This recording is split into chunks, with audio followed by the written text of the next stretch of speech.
Dear students, class 10 के लिए मैं ऑनलाइन क्लास का एक वीडियो अपलोड किया हूँ। अब क्लास 9 के लिए मुझे ये दूसरी बार मेहनत इसलिए करनी पड़ रही है क्योंकि जब मैं ऑनलाइन क्लास आप लोगों को पढ़ाता हूँ तो बहुत सारे बच्चों को नेटवर्क प्रॉब्लम या उनको मेरी आवाज़ क्लियर सुनाई नहीं देती है। बहुत सारे बच्चे नेटवर्क के समय में अटेंड नहीं कर पाते हैं ऑनलाइन क्लास के समय में, इसलिए वो जब चाहें यूट्यूब पर गॉडफ्री एजुकेशन के चैनल पर जाएं और जा करके इस वीडियो को देख सकते हैं, उस ऑनलाइन क्लास को आराम से समझ सकते हैं। मैं ये कोशिश कर रहा हूं कि आप वर्ड टू वर्ड सारे बुक को समझिए और वर्ड टू वर्ड उन बुक्स का नोट बनाइए। ठीक है, लेट अस स्टार्ट। तो आज जो टॉपिक है वो टॉपिक है आपका बायो का cell. Cell is the basic structural and functional unit of life. अब सेल पे जब हम लोग बात करते हैं तो सेल पे बात करने के पहले एक बात समझिए कि यूनिवर्स में जितने भी चीजें हैं उसको बेसिकली दो भाग में बांटा जा सकता है, एक living and second one is non living. अब जितने भी नॉन लिविंग थिंग हैं और लिविंग थिंग है, अगर इनको हम लोग देखें तो आपके पास लोहा, सोना, चांदी, ये सारे हो गए नॉन लिविंग, और जितने भी प्लांट्स और एनिमल यूनिसेलुलर से लेकर मल्टीसेलुलर तक वो हो गए लिविंग। एक इसके बीच में एक छोटा सा डिफरेंस और भी है, उसको भी समझ लेना चाहिए। जैसे लकड़ी क्या है? तो लकड़ी डेड की श्रेणी में आएगा। अब जितने भी ये नॉन लिविंग या लिविंग थिंग हैं, तो नॉन लिविंग थिंग इस चीज से मिल करके बनता है। Non living thing element compound mixture, चाहे वो एलिमेंट से ही पर्टिकुलरली बनेगा, और एलिमेंट्स जितने भी चीजों से, जिन चीजों से मिलकर के बनेंगे वो बनेगा एटम, और सब एटम का सिमिलर स्ट्रक्चर। ठीक उसी तरह लिविंग थिंग में चाहे जितने भी प्लांट्स या जितने भी एनिमल जिस बेसिक थिंग से मिलकर के बनते हैं उसको कहा जाता है सेल। अब जैसे एग्जाम्पल यहाँ पर छोटा सा आपका घर का, कि घर कैसे बनेगा? तो घर बनेगा छोटे छोटे रूम से, रूम बनेगा दीवालों से, और दीवार बनेंगे ईंटा से। इसलिए जितना बड़ा घर होगा उसमें ईंटों की संख्या अधिक होगी। इसलिए यहाँ पे इस बिल्डिंग का स्ट्रक्चरल यूनिट क्या हो गया? स्ट्रक्चरल यूनिट हो गया ईंटा। ठीक उसी तरह चाहे प्लांट हो चाहे एनिमल हो, जिस चीज से मिल के बना है उसको कहा जाता है cell. That is why cell is the structural unit of life. अब हम लोगों को यहां देखना है कि why cell is called functional unit of life. तो सेल, अब हम लोग क्या करते हैं? हम लोग जो है सो कौन कौन सा लाइफ प्रोसेस के लिए काम करते हैं? तो फॉर एग्जाम्पल दो कार्य का मैं यहाँ एग्जाम्पल देना चाहता हूँ। हम लोग जो है सो फूड को ग्रहण करते हैं, फूड खाते हैं और साथ में सांस लेते हैं। देखिए क्या होता है इसके साथ। ये फूड डाइजेस्टिव सिस्टम के द्वारा अल्टीमेटली डाइजेस्ट होकर के चला जाता है कहाँ? विलीज से ब्लड में घुलते हुए कहाँ चला जाता है? सेल में। अर्थात ये फूड अल्टीमेटली कौन ग्रहण करता है? सेल। ये बात ठीक है कि वो चावल रोटी दाल के परिप्रेक्ष्य में नहीं करेगा। कार्बोहाइड्रेट अगर होगा तो कार्बोहाइड्रेट बदल जाएगा सिंपल शुगर में C6H12O6 में, प्रोटीन बदलेगा एमिनो एसिड में, और फैट बनेगा फैटी एसिड और ग्लिसरॉल में, जैसा कि आपने डाइजेस्टिव सिस्टम वाले जनरल क्लास में समझा होगा। तो वहां से ये चला जाता है सेल में, अर्थात फूड कौन ग्रहण किया? सेल। अब जो है सो यहां पर जब हम लोग सांस लेते हैं तो सांस लेते हैं तो ऑक्सीजन इनहेल करते हैं और कार्बन डाइऑक्साइड छोड़ते हैं। ये ऑक्सीजन भी हमारे यहाँ जिस समय आएगा तो हार्ट तक जाता है, और हार्ट से आर्टरी के द्वारा ये चला जाता है विभिन्न सेल में, जहां जाकर के ये फूड को ऑक्सीडाइज करता है। और इसको ऑक्सीडाइज करवाने वाला कार्य सेल के अंदर जो करता है वो करता है माइटोकॉन्ड्रिया। माइटोकॉन्ड्रिया फूड को ऑक्सीडाइज करेगा और ऑक्सीडाइज करके कार्बन डाइऑक्साइड रिलीज करता है, और ये कार्बन डाइऑक्साइड भी फिर वेन के द्वारा अल्टीमेटली आता है हमारे हार्ट पर। तो हमको ऐसा लगता है कि हम भोजन खा रहे हैं, हम सांस ले रहे हैं, जबकि बेसिकली ये सारे कार्य करते हैं सेल। इसलिए सेल को कहा जाता है cell is the structural and functional unit of life. Now what are cell? तो सेल जो है स्ट्रक्चरल और फंक्शनल यूनिट ऑफ लाइफ हो गया। अब इस आधार पे सेल का अगर हम क्लासिफिकेशन करते हैं तो सेल को दो भाग में बांटा जा सकता है, unicellular animal and multi cellular animal. वैसे लिविंग थिंग, वैसे एनिमल और प्लांट जो एक सेल से बने हैं उनको कहा जाता है यूनिसेलुलर। वैसे एनिमल और प्लांट्स जो मोर देन वन सेल से बने रहते हैं उनको कहा जाता है multicellular organism.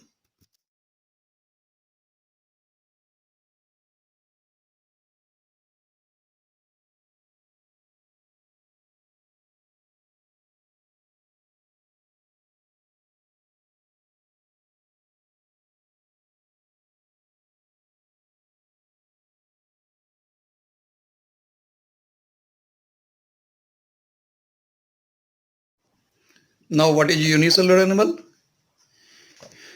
Unicellular animal consist of single cell. एक सेल से बने हुए जो एनिमल होंगे उनको कहा जाएगा, ऑर्गेनिज्म होंगे उनको कहा जाएगा यूनिसेलुलर। और जिसमें मोर देन वन सेल होगा वो कहा जाएगा मल्टीसेलुलर।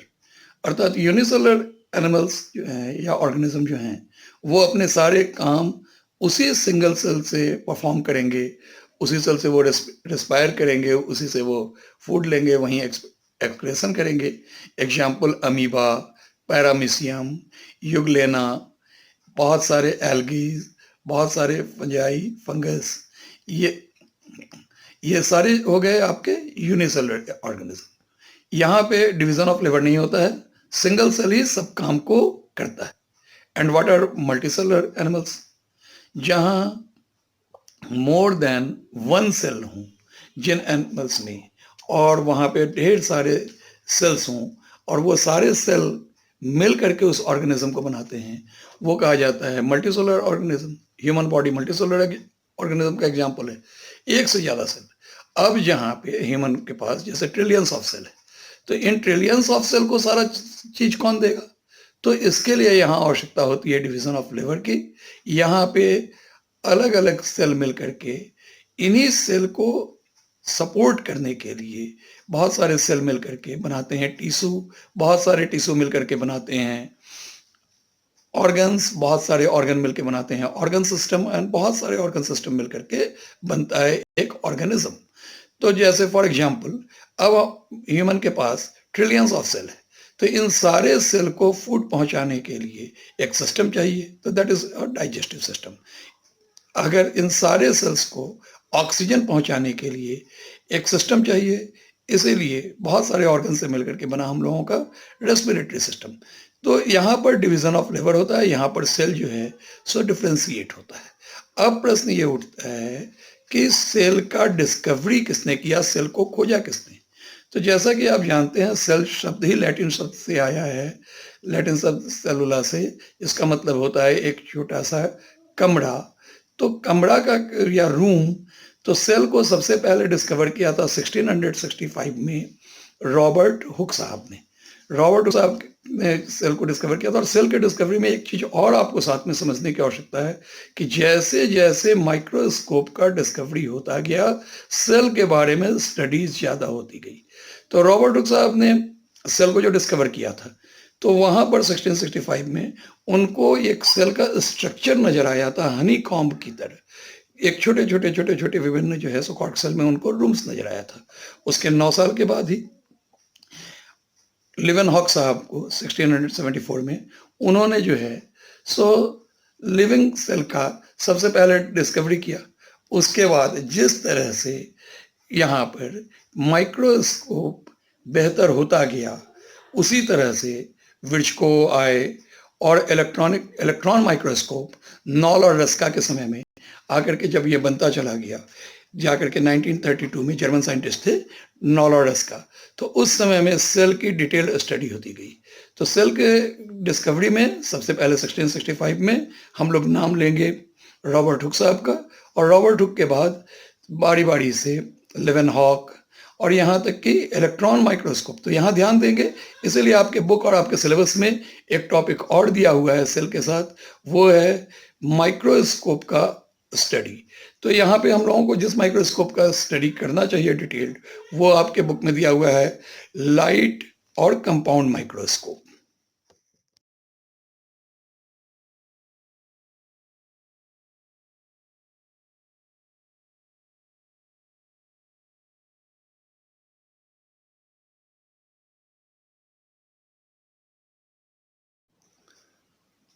तो जब फिगर देखेंगे सिंपल माइक्रोस्कोप का या कंपाउंड माइक्रोस्कोप का, तो वहां पे देखेंगे कि जिस पॉइंट से आप देखते हैं उसको कहा जाता है आई पीस। डिफरेंट लेंस कंसिस्ट होते हैं और कुछ लेंस लगे होते हैं, रिवॉल्विंग रहता है नोज पीस में। ये आपको 5 time to 15 time 5x to 15x type तक ही इसको बड़ा कर पाता है।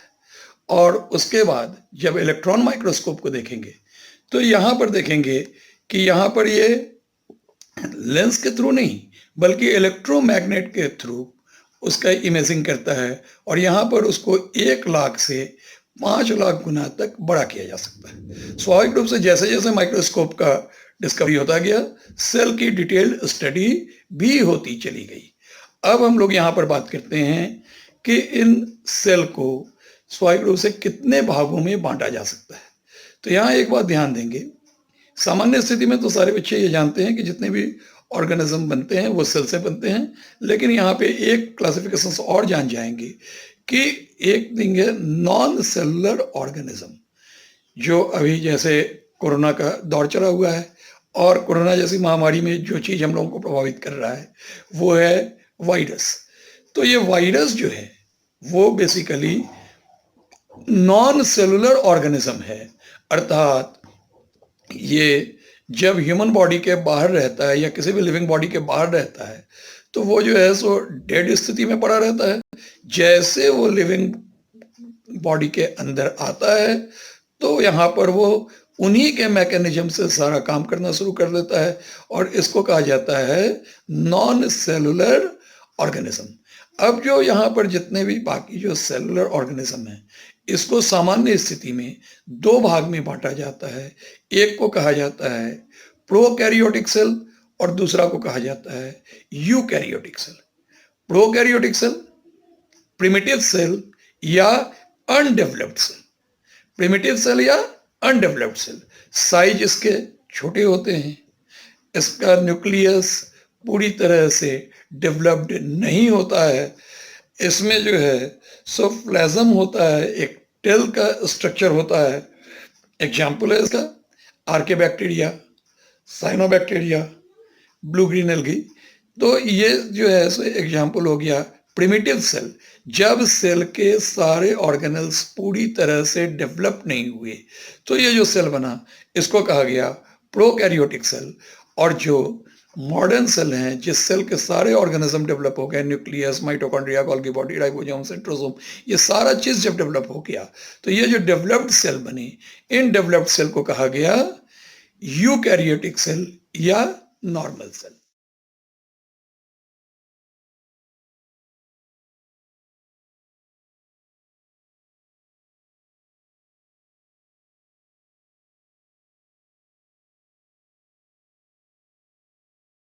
आगे देखेंगे सेल के शेप्स, साइज और नंबर। जैसा कि मैं अभी आपको थोड़ी देर पहले बतलाया था कि जो डिफरेंट सेल्स होते हैं मल्टीसेलुलर ऑर्गेनिज्म में, उनमें डिवीजन ऑफ लेबर होता है, अलग अलग सेल को अलग अलग काम करना पड़ता है। स्वाभाविक रूप से अलग अलग काम करने के कारण सेल का स्ट्रक्चर भी अलग हो जाता है। फॉर एग्जाम्पल जितने भी ह्यूमन बीइंग हैं, हम हैं, आप हैं, सबों की उत्पत्ति एक सिंगल सेल से हुई है, जाइगोट से हुई है, हाफ सेल मदर से, हाफ सेल फादर से, उससे जाइगोट बना, जाइगोट से निर्माण हुआ, और वही जाइगोट डिवीजन करता हुआ, माइटोटिक डिवीजन करता हुआ पूरा का पूरा ऑर्गेनिज्म बनाया। तो जब ऑर्गेनिज्म बनाया तो कुछ सिस्टम इसके हार्ट बन गए, कुछ जो है सो इसके लंग्स बन गए, कुछ जो है सो किडनी बन गया। तो डिवीजन ऑफ लेबर के कारण, क्यों डिवीजन ऑफ लेबर की आवश्यकता पड़ी? क्योंकि बहुत सारे सेल्स को फीड करना था, बहुत सारे सेल के लिए काम करना था। तो अलग अलग कार्य करने के कारण सेल के शेप भी अलग अलग होते चले गए, सेल के साइज भी अलग अलग होते चले गए। सेल का shape, for example human body में नर्वस सेल या न्यूरॉन्स का इसका साइज जो है और उसका जो स्ट्रक्चर है वो अलग हो गया। जाइगोट का जो है सो साइज अलग हुआ, तो सबका साइज अलग है, इसलिए सेल के शेप भी डिफरेंट होंगे एक दूसरे से। सेल के साइज भी, कोई लंबा होगा कोई छोटा होगा, तो सेल के साइज भी डिफरेंट होंगे। एंड सेल नंबर तो अलग-अलग टाइप के ऑर्गेनिज्म में डिपेंड करता है कि उसमें जो है सो सेल के नंबर्स यूनिसेलुलर में कम होंगे, मल्टीसेलुलर्स में ज़्यादा होगा। हालाँकि रोटोफॉर्स में नंबर ऑफ सेल सेम होते हैं, लेकिन ज़्यादातर ऑर्गेनिज्म में नंबर ऑफ सेल जो है सो वैरी करेंगे। तो ये हो गया सेल का शेप, साइज़ और नंबर। यहाँ कोई कंफ्यूजन नहीं रखना है कि सारे सेल का शेप, साइज और नंबर सारे ऑर्गेनिज्म में सेम होगा। अब वहां से हम लोग बात करेंगे what are the basic structure of the cell. तो सेल को यदि हम ध्यान से देखें तो हर सेल में हमको 3 बेसिक स्ट्रक्चर के बारे में पढ़ना है। तो बेसिक स्ट्रक्चर क्या है सेल का, अगर हम सेल का फिगर बनाना चाहते हैं तो सबसे पहला थिंग बड़ा सा एक प्लाज्मा मेम्ब्रेन। उस प्लाज्मा मेम्ब्रेन के अंदर जितनी भी चीजें हैं उन चीजों को कहा जाएगा साइटोप्लाज्म, और उसके बीच में उसके मेन फंक्शंस को करता हुआ जो थिंग होगा वो होगा न्यूक्लियस। तो सबसे पहले प्लाज्मा मेम्ब्रेन, प्लाज्मा मेम्ब्रेन के बाद बीच में न्यूक्लियस, और जितने भी सारी चीजें होंगी उन चीजों को कहा जाएगा साइटोप्लाज्म। साइटोप्लाज्म में छोटे छोटे ऑर्गेनेल्स होंगे, सारा को हम डिटेल करेंगे। Mitochondria, Golgi body, endoplasmic reticulum, lysosome, cytosome, plastid, vacuoles, बहुत सारी चीजों के बारे में भी बात करेंगे। तो सबसे पहले सेल के जो बेसिक स्ट्रक्चर को देखेंगे तो 3 बेसिक स्ट्रक्चर आप याद रखेंगे। पहला होगा प्लाज्मा मेम्ब्रेन, बीच में जो प्लाज्मा मेम्ब्रेन के बाद होगा बीचों बीच सेल के न्यूक्लियस, जो सेल को गवर्न करेगा, सेल के सारे इंपॉर्टेंट काम करेगा, और सेल के विभिन्न कार्य करने के लिए छोटे छोटे उसके ऑर्गेनल्स जो रहेंगे उपस्थित साइटोप्लाज्म में। यहाँ के बाद हम लोग शुरू करेंगे प्लाज्मा मेम्ब्रेन नेक्स्ट क्लास में। Thank you.